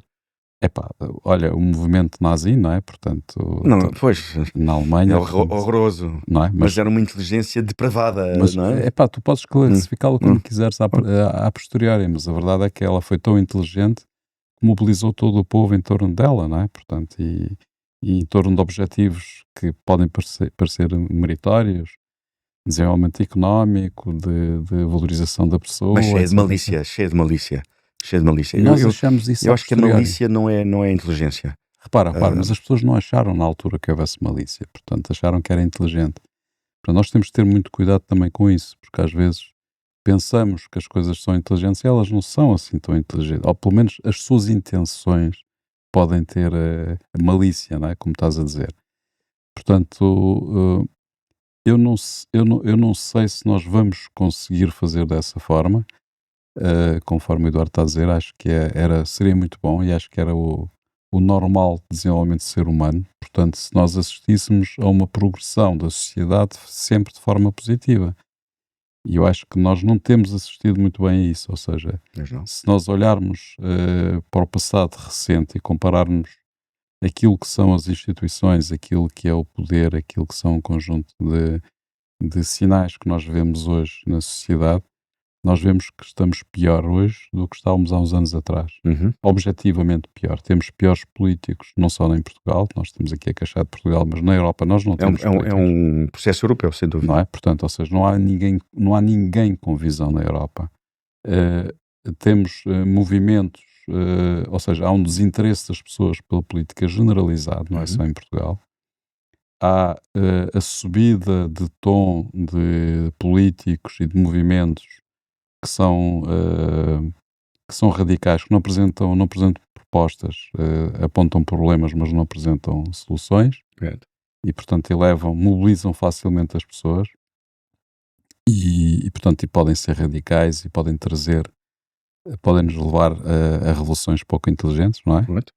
Portanto, Maliciosas. Não. E mais, nós estamos a assistir a um desmantelar de alguma forma do sucesso que foi a Europa do ponto de vista económico, não é? Portanto, nós houve uma aposta da Europa em termos de bem-estar da sociedade por via de externalização da sua produção, portanto, fazendo outsourcing para os países asiáticos, que se revelou bastante perniciosa, porque transferiu riqueza efetiva, portanto, a riqueza criada na Europa deixou de ser criada na Europa, passou a ser criada nesses países asiáticos, que agora tem um peso em termos mundiais, que é o que a gente vê, não é? Portanto, a China está aí, aprendeu com a Europa, conseguiu suplantar-se, aprendeu com a Europa, com os Estados Unidos, não é? Conseguiu suplantar-se do ponto de vista económico e agora, de facto, tem essa capacidade que a Europa deixou de ter. Deixa-me Portanto, dar-te um dado sobre a China, engraçado. Eu, a última vez que estive na China foi mas, há- desculpa, só esta notazinha. Hoje, o poder de compra na Europa e nos Estados Unidos das pessoas é muito inferior do que era há uns anos atrás. sem dúvida. Sem Ah. dúvida. Mas desculpa. Visitei, a última vez que estive na China, e eu visito a China desde 1994. A última vez que estive na China, visitei Pequim, Hefei, que é a cidade mais tecnológica, e Xangai. Estamos a lá de 60 milhões de habitantes. Não vi um papel no chão. Volto a referir. 60 milhões de habitantes, não vi um papel no chão. Portanto, quando há pouco estávamos a falar, no fundo, da necessidade de implementar o desenvolvimento com as coisas básicas, não há desenvolvimento no meio da sujidade. Olha, Qual é o continente mais sujo? As cidades mais sujas? As africanas. É o continente menos desenvolvido. eu estive na China um bocadinho antes. A primeira vez que estive na China foi em 82. É lá, É isso lá. é os primórdios. Eram os primórdios, portanto, a China era Deng Xiaoping 82, não, ainda não era antes, Deng. antes de Deng Xiaoping ainda. Antes de Deng Portanto, Xiaoping. não tem nada, era outro planeta. Claro que sim. Não era outro país, era outro planeta. Em 94, quando lá estive, cheirava mal. Epá, mas Esgoto a céu em aberto. 82 eu cheirava muito mal mesmo. Ou seja, a sujidade era incrível. Imagino. A sujidade. Lá está. A sujidade. Sujidade. A sujidade. Portanto, a sujidade, o desleixo, e isso em paralelo com uma disciplina gigantesca, porque era um país que não era um exemplo em termos de direitos humanos e democracia. Não, de todo. Portanto, e no entanto não obstante a disciplina que havia um desleixo gigantesco do ponto de vista dos espaços que eram espaços comuns, não é? Eles escarravam no chão. Hoje é um qualquer sítio. país super bem cuidado. É impressionante. Escarrava-se no chão nos transportes públicos, não é? Portanto, Pois, a questão é sempre se a consequência da evolução do país levou a que seja um país limpo ou o país limpo levou a ser um país de sucesso. Não, é? Elas andam de mão dada, essas realidades. Não consegues ter um país de sucesso Não. e não limpo. Bagunçado. Como é que consegues ter um país de sucesso bagunçado? Não podes. É que não tens nenhum exemplo Imagina-te a chegar global. a casa, imagina-te a chegar a casa e tens a casa toda bagunçada. Como é que tu vais produzir bem no dia seguinte? Como é que colocas os Estados Unidos nessa equação? Porque não é propriamente degradação. um exemplo de Em limpeza. degradação. Em degradação. Os Estados Unidos, eu fui pela primeira vez aos Estados Unidos quando tinha 5 anos e visitei frequentemente ao longo da vida. Aliás, passei os meus verões todos de faculdade a trabalhar nos Estados Unidos. É um país hoje completamente mais degradado do que era quando eu para lá fui trabalhar nos verões de faculdade, e tenho visitado os Estados Unidos com alguma frequência. Tem-se degradado no cuidado para com a pessoa humana, tem-se degradado na proliferação do consumo de droga, tem-se degradado na qualidade da habitação, tem-se degradado na qualidade política, quer dizer, não é? E portanto é um país que hoje não é nem nada que se pareça aquilo que era, portanto deixou de ser país de referência. Mas, no entanto, é lá que estão as grandes empresas, é lá que se cria continua a ter riqueza. esses lives, continua a ter, tem as grandes universidades, mas quer dizer, com todas estas medidas, até isso, eu diria, que é uma oportunidade para a Europa, para Portugal. Eu, se fosse Primeiro-Ministro de Portugal, já estava a convidar alguns dos melhores cientistas estrangeiros daquelas universidades para trazerem os seus centros de investigação e os seus trabalhos para Portugal, obviamente. Agora, precisas de uma visão e de uma estratégia. Mas Não, como nós sabemos não o que é tens que dinheiro para queremos lhes pagar. Perdão? Depois não tens dinheiro para lhes pagar, que é outra coisa. Mas tens que arranjar esse. Ou seja, trazer os A melhores oportunidade está aí, é sem o dúvida. investimento mais rentável que nós podemos fazer. Quer dizer, as pessoas são as pessoas que movimentam o mundo. Portanto, o investimento nas pessoas é o mais importante dos investimentos. Mas mesmo nisso nós não somos inteligentes. Pois não. Mas já fomos. Mas não, Se já tu pensares fomos. nos descobrimentos, não é? Os O que é que descobrimentos levou descobrimentos aos fabulosos. descobrimentos? Nessa altura fomos buscar os melhores da Europa. Sim, Não havia os descobrimentos é não há uma dúvidas nenhuma. peça da nossa história fabulosa. Mas agora repara, nós neste momento, com a situação nos Estados Unidos, como está, e com a insegurança que há no Brasil, e com a guerra da Rússia e da Ucrânia, temos uma situação absolutamente incrível, que é, tens gente com dinheiro gente com inteligência, gente com empresas, gente com grande capacidade mobilizadora em termos de recursos, não só recursos financeiros, como também recursos humanos e inteligência, que vieram para Portugal, quer do Brasil, quer dos Estados Unidos, quer da Ucrânia, quer da Rússia. E no momento em que estamos, em que temos milhares e milhares de pessoas e que não os conhecemos, mas que vivem aí, inclusive fundadores de grandes unicórnios mundiais. Grandes unicórnios, grandes fundos, Iranianos, gestores de inclusive. grandes Iranianos, empresas, iranianos, lá muito. estou. No momento em que temos isso, estamos a discutir a lei da nacionalidade. Aliás, e que eles vieram com expectativas, portanto, eles vieram para cá com a expectativa, daqui a uns anos, poderem obter a nacionalidade portuguesa, estabilizarem-se, etc, etc. E escolheram Portugal para viver, não é? De alguma forma. Por alguma razão foi, não é? Portanto, e nós neste momento estamos a discutir a lei da nacionalidade sem ter isso em conta sequer. Portanto, ninguém fala nesse assunto. Todos falam nos indianos, nos paquistaneses, nos não sei quantos, que andam por aí, que não sei... Também, atenção, também há indianos, paquistaneses e etc. Exatamente, altamente exatamente. Altamente empreendedores e qualificados, Mas né? Mas a para, verdade mas tens muita gente a trabalhar nos campos, a trabalhar na Sem dúvida, mão de obra gente mais... excelente, às vezes estão, aliás, muitas vezes estão a fazer trabalhos que não têm nada a ver com a formação deles, não é? Alguns são médicos e estão a trabalhar no campo, por exemplo. É verdade. Mas a verdade é que estamos a olhar isso de uma forma completamente histérica, sem compreender que estamos a deitar fora a água da banheira com a criança. Acho que Como é o problema é óbvio. que estamos a meter tudo no mesmo A saco. criança também vai. Não, É não isso há mesmo, estamos a meter tudo no estratégia. mesmo Não, saco, né? repara, é uma agenda que foi criada, é uma agenda fictícia ainda por cima, porque, quer dizer, o país não funcionava. Neste momento, os portugueses não fazem crianças. Portanto, nós temos uma demanda de serviços estamos a falar dos temas básicos, estou a falar dos indianos e dos paquistaneses. Os campos portugueses, a parca Mas não é agricultura fictício, não é portuguesa... fictício, Eduardo. Eu lembro-me de ver... Não, a agenda é politicamente fictícia. Porque a imigração não causa problema a Portugal. A desregulação da imigração, obviamente, convém ser regulamentada. Mas convém ser regulamentada com um conjunto de regras relativamente básicas. Vamos olhar para uma coisa mais ao nível, por exemplo, das cidades. Sem falar do interior, porque fala sempre o exemplo do interior e de trabalhar na agricultura. Os nossos serviços de Ubers, Glovos, Não etc., funcionavam. não têm portugueses. Eu não me portugueses- lembro da última vez, e eu utilizo esses serviços de vez em quando, não me lembro a última vez que foi Ainda um me português aparece um português de vez em quando, muito raro. mas é mais raro. Mas a questão é, e os se não portugueses estão a tivéssemos abandonar essas isso. pessoas, esses serviços não funcionavam? Não sei. Mas o que é facto é que os portugueses não estão a aderir a esses serviços. Porque se calhar o contra-argumento é porque tem competição que está disposta a aceitar salários mais baixos. Bom, E se mas não isso- houvesse mas essas isso- pessoas, eles tinham que pagar mais. Mas como sabes, começamos por aí. Eu sou completamente contra o salário baixo. E, portanto, aí devíamos regulamentar. O salário tem que ser um salário digno. Mais, devíamos regulamentar os nossos jovens de faculdade. Falei há pouco que ia todos os verões de faculdade trabalhar para os Estados Unidos. Os nossos jovens de faculdade deviam trabalhar todos os verões. Os nossos jovens de faculdade estão todos na praia. A maior parte está na praia. São raros aqueles que vão trabalhar. E, portanto, nós não... Quando falamos de meritocracia, não é só promover os melhores. É dinamizar um ambiente em que se trabalhe. Em que as pessoas tenham prazer em trabalhar. Que sejam devidamente remuneradas com o trabalho. E aí deixávamos de ter esses problemas. Mão de obra, gente que vem para Portugal só para ganhar pouco.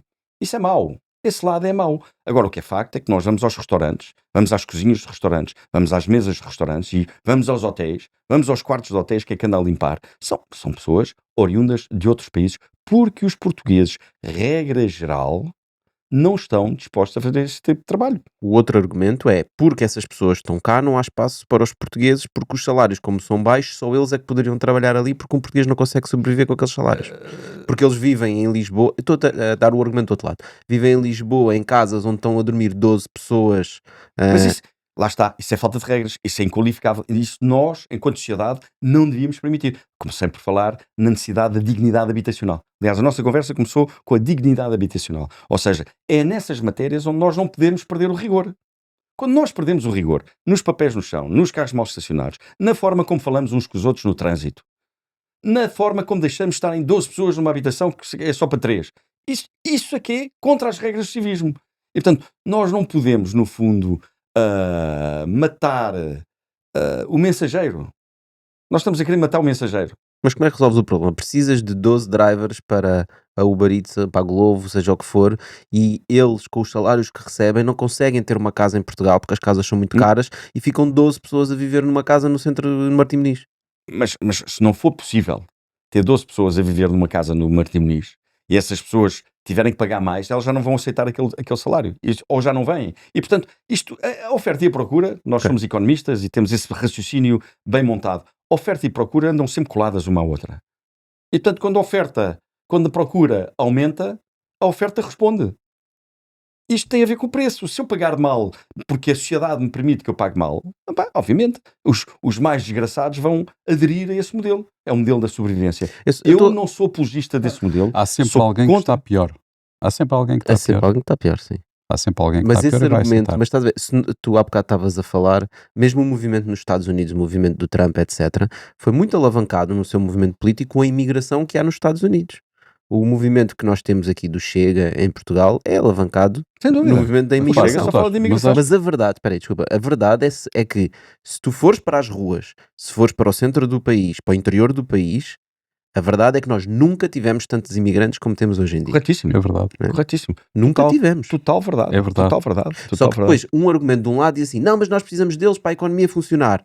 E o argumento do outro lado é, não, mas o facto de eles estarem cá significa que não há espaço para os portugueses porque eles estão dispostos a aceitar salários mais baixos e, portanto, os portugueses não querem trabalhar nessas áreas porque os salários são baixos. Também, Ambos têm razão. também é verdade. Ou seja, há muitas verdades. Eu acho que nós temos que olhar a questão mais a fundo. Nós vivemos num período histórico muito complexo, em que está a haver uma mudança da economia. Está a haver uma mudança de economia. Nós estamos a ir para a inteligência artificial, sem dúvida nenhuma, e vai haver muito trabalho no futuro que vai ser feito por inteligência artificial. Hoje ainda não é feito. Portanto, continuamos a ter setores de atividade que estão a crescer de forma exponencial. Os exemplos que tu deste do Uber, de entregas, do setor de entregas, por exemplo, etc., é um setor que praticamente não existia, só tinhas táxis, portanto, e os táxis não entregavam nada, a não ser passageiros. Uhum. Portanto, hoje em dia tu tens um novo setor de atividade gigantesco, muito competitivo do ponto de vista de preço, e que foi buscar mão de obra desqualificada. Mas no início desse setor eram portugueses que trabalhavam lá. Correto. Pois, mas tiveste Havia a menor competição. procura. Eu fiz 3 semanas de Uber em Lisboa, em 2000 e de condutor de Uber, em 2016. Ok? Uhum. E porquê que eu fiz 3 semanas de Uber? Porque quis analisar o negócio. Estavam-me a propor investir no negócio. Havia muito poucos. A procura era muito baixa e era essencialmente por estrangeiros. Ok? Eram estrangeiros que chegavam ao aeroporto, já vinham com a aplicação. Os portugueses ainda não estavam todos a andar de Uber. Havia muito pouca gente a andar de Uber. E, portanto, a procura aumentou exponencialmente. Não há quaisquer dúvidas sobre isso. Desististe do negócio, já agora. Não gostei do negócio, não gostei. Uhum. Não gostei. E já agora, na altura que se começava a falar do tema, de regular a coisa, não, o regulamento, o que eu vi foi condutores a trabalharem 24 horas por dia. Pois. O que é uma coisa inaceitável do ponto de vista da segurança. Vi vários condutores a trabalharem 24 horas por dia, portanto, prestes a adormecer ao volante. São essas matérias que não estão devidamente regulamentadas, não é? Não, o negócio é um negócio fraco, até porque há uma enorme margem que vai para a própria Uber nos Estados Unidos. Portanto, quando andamos aqui nesta guerra comercial com os Estados Unidos, devíamos começar a olhar para estas zonas das empresas de serviços, porque estamos a transpor muito do nosso dinheiro para o lado de lá.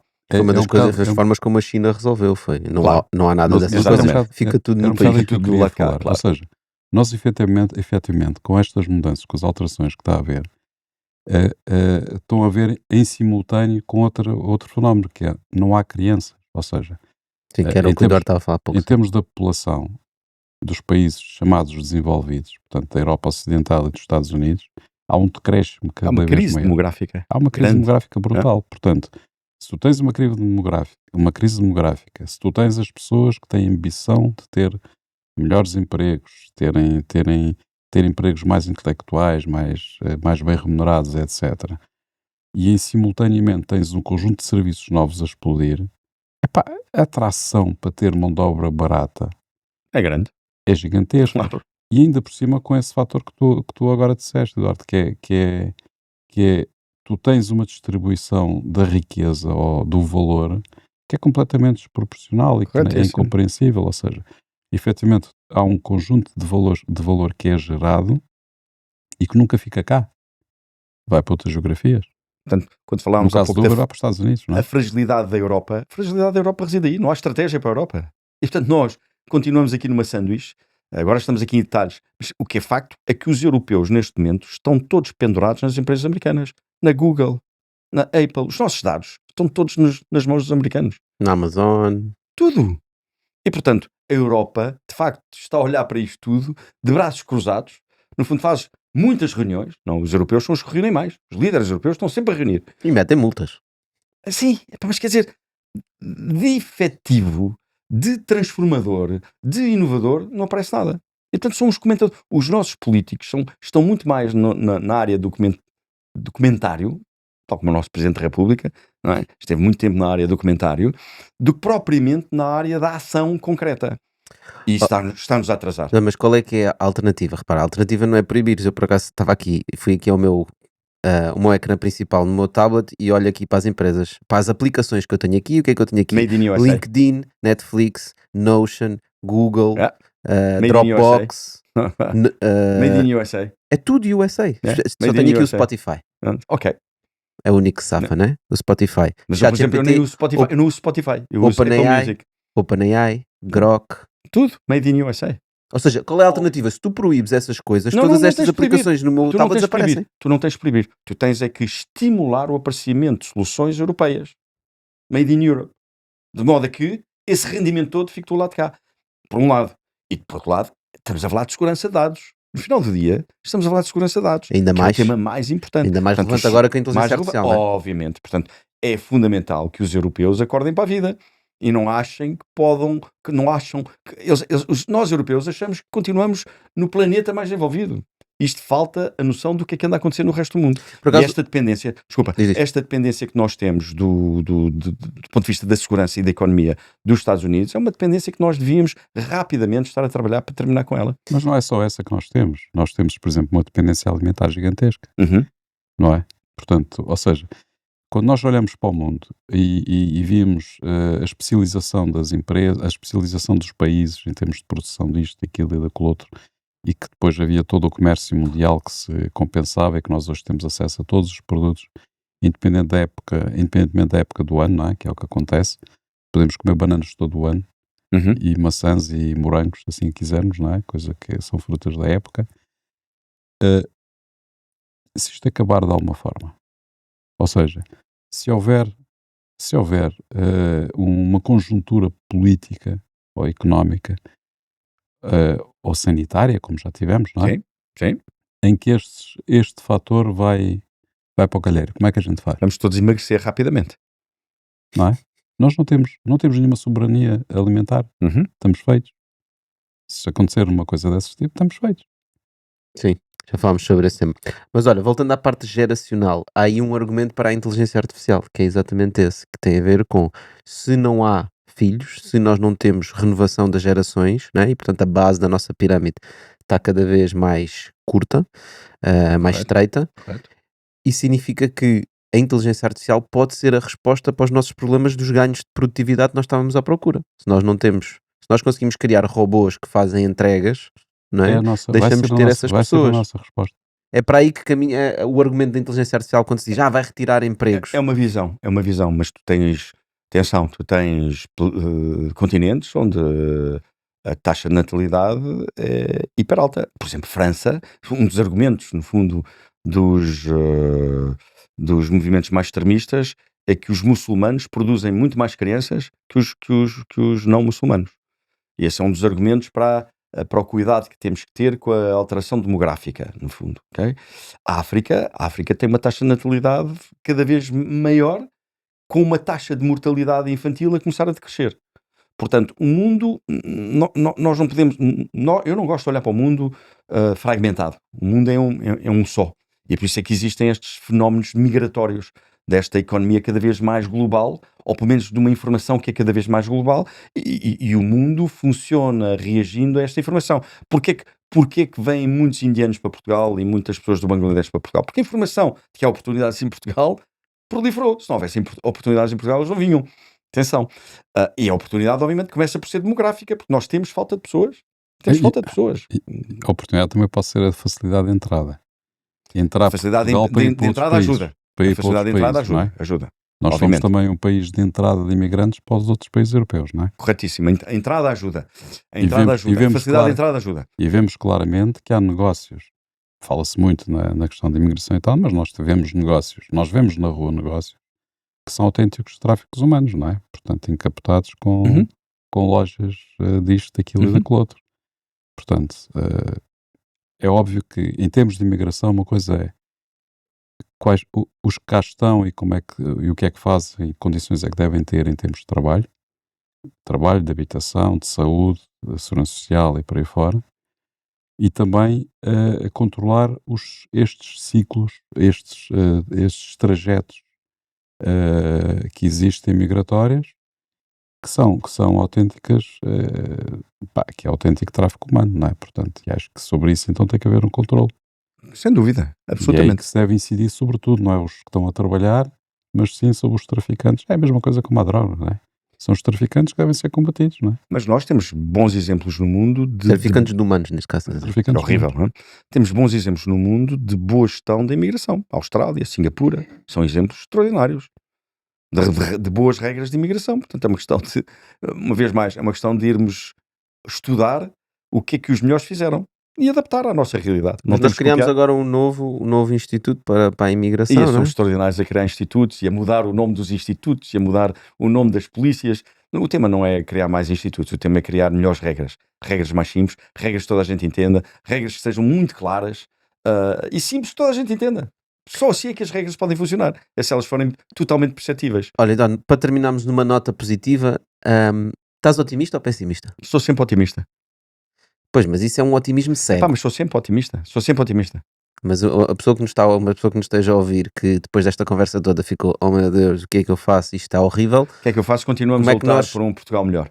Como é que nós Continuamos a mostramos lutar esse otimismo? Temos que, no fundo, identificar o que é que nos entrava.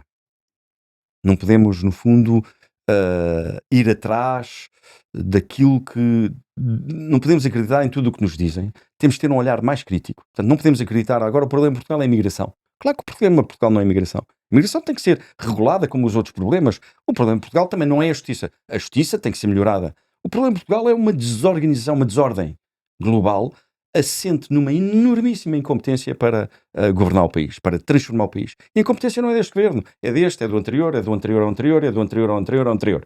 É um problema do sistema político, da partidocracia, que no fundo impediu, através deste modelo, que o país seja gerido pelos melhores. E enquanto não mudarmos isso, vamos continuar aqui com o travão de mão puxado. Portanto, andamos devagarinho, e sempre com uma grande intensidade. É fundamental que as pessoas que nos estão a ouvir tenham consciência disso e que, no fundo, possamos em conjunto exigir novas lideranças.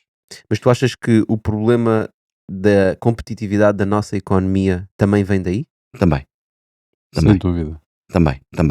A competitividade da nossa economia é altamente prejudicada por este modelo. Uma justiça que não funciona. Um sistema tributário fraticida. Burocracia. Burocracia que nunca mais acaba.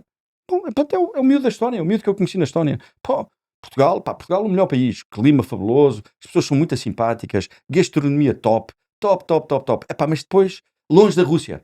Mas depois, as casas são frias, desconfortáveis. E o volume de impostos não dá para viver, não dá para respirar. E é verdade. Portugal está montado para que isto não cresça. Portugal está montado para cortar, no fundo... Se nós pensarmos no que é que pagamos ao Estado, a parte do nosso trabalho, da riqueza das nossas empresas, que é entregue ao Estado, é o maior absorvente de riqueza. É o Estado. Para entregar depois a quem não contribui. E depois olhamos para a polícia, não tem meios. Olhamos para o Sistema Nacional de Saúde, não tem meios. Olhamos para a justiça, não funciona. Muito mal gerido. Olhamos para as cidades, estão sujas. Mas olha, para continuarmos na tónica positiva, senão já estás outra vez a ir para a negativa. Para continuarmos na tónica positiva, o apelo é que para que as pessoas, para os nossos ouvintes, as pessoas que nos seguem, não façam parte do travão. Claro. Façam parte daqueles que continuam com os pés no chão Correto? No carro, que não tem, o carro tem rodas, mas não tem fundo, não é? Portanto, e que a gente continuamos ali com os pés a andar para a frente, mesmo com esse travão de mão puxado. Porque, em bom rigor, as coisas fazem-se no dia a dia. Fazem-se no dia a dia com o nosso exemplo, com os aquilo que pequenos nós atos, fazemos, os né? pequenos atos, Corretíssimo. as pequenas atitudes, a forma como estamos na sociedade, a forma como comunicamos, o exemplo que damos aos outros. Acho que isso é o mais A importante. exigência só pode começar connosco próprios. Se nós não formos exigentes connosco, como é que podemos ser exigentes com os outros? Quer dizer, podemos, mas é prepotência. Eu tenho a sensação que a inteligência artificial vai ser a nossa salvação. Eu acho que é isso que vai salvar a Achas? humanidade e é isso que vai salvar o Não, eu acho Ocidente. que a inteligência artificial é mais um instrumento fabuloso, obviamente. É um privilégio viver numa época de tantas transformações, mas é mais um instrumento ao serviço do ser humano. O ser humano é, no fundo, tudo roda à volta do território. Tudo acontece no território e tudo acontece no território à volta do ser humano. Bom, e já agora, à volta do ser humano e de todos os outros seres vivos. Mas eu digo porquê? Porque a inteligência artificial é uma tecnologia um bocadinho diferente de todas aquelas que nós Sem temos dúvida. visto até agora. E uma das coisas que ela possibilita é uma análise em massa de dados, encontrar padrões Uma velocidade incrível. e simplificar coisas. É. Não, Eu sem acho que o dúvida. nosso sistema político, a nossa burocracia vai beneficiar muito da inteligência artificial. Os robôs, a robótica vai entrar em peso na nossa sociedade graças à inteligência artificial. Portanto, para quem não percebe, sem inteligência artificial como nós temos hoje em dia, não era possível treinar robôs para atuar na nossa certeza. vida como eles vão ser possíveis de atuar, né? Já falámos sobre isto. Eles podem treinar bilhões de vezes em cenários virtuais antes de irem para o mundo real, e quando o robô sai para o mundo real já consegue fazer uma entrega da Uber Eats ou da Glovo.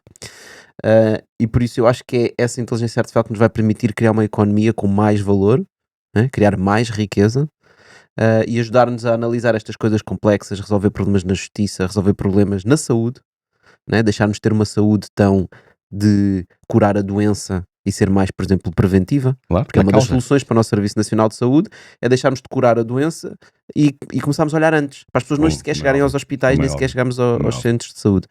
E eu acho que é este boom, portanto, todas as pessoas que estão a trabalhar em tecnologia e inteligência artificial, eu acho que esses ainda mexam mais os pés, no bom sentido, para criarmos este valor. Eu só acrescentava a isso um elemento que é, eu acho que a grande mudança que traz a inteligência artificial é acabar com o monopólio do conhecimento. Até agora nós sempre tivemos na sociedade alguns pequenos monopólios do conhecimento. Eu vou dar exemplos muito concretos. Os professores são os monopólios de conhecimento na escola, são eles que transmitem o conhecimento. Os médicos são os monopolistas do diagnóstico e dos tratamentos que se propõem. Os advogados são os monopolistas do conhecimento das leis e por aí fora. Hoje a inteligência artificial acaba com esses monopólios todos. Tu metes os exames no chat GPT e ele dá-te o diagnóstico completo daquilo que tu tens Uhum. e explica-te tudo, tintim por tintim, melhor do que o médico, quais são os problemas e o que é que deves fazer. Tu recorres à inteligência artificial para saber sobre leis e ele explica tintim por tintim. Às vezes ainda pode inventar um bocadinho, mas já explica bastante bem o que é que se passa. É a mesma coisa sobre todas as outras áreas de conhecimento. Portanto, os pequenos monopólios de conhecimento foram completamente abolidos, ou vão ser completamente abolidos. E isso vai colocar uma pressão gigantesca naqueles que tinham esses monopólios, que eram detentores desses monopólios, que vão ter que se adaptar a uma realidade diferente, em que toda a gente tem acesso a esse conhecimento. E isso vai nos obrigar a criar estruturas, a ter papéis diferentes para esses, em que as pessoas vão deixar de ser os detentores do monopólio do conhecimento e passam mais a ser mediadores de conhecimento, não é? Se calhar um professor amanhã vai ser mais um mediador de conhecimento do que a fonte de conhecimento. É um mentor, Que é né? o que um professor deve ser. Um mentor. Pronto, exatamente. Ou seja, este é o grande desafio e a grande mudança que vai introduzir a inteligência artificial.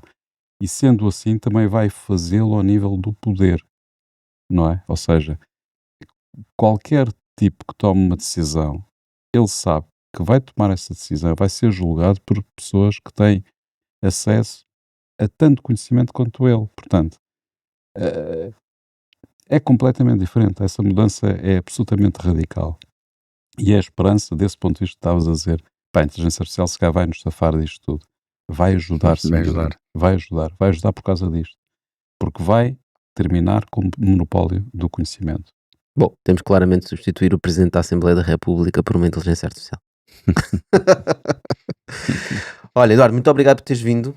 Foi excelente Ora, por essa. termos partilhado. Malta, obrigado a vocês por estarem desse lado. Já sabem, nós estamos disponíveis em todas as plataformas. Se este episódio te foi útil, não te esqueças de deixar o like, subscrever ao canal. Montes de pessoas que nos ouvem não subscrevem o canal do WeTalk, portanto não te esqueças de subscrever, de partilhar este episódio e nós voltamos no próximo episódio. Obrigado. Obrigado, Eduardo. Viva. Obrigado a todos. Tchau. Done. Ok.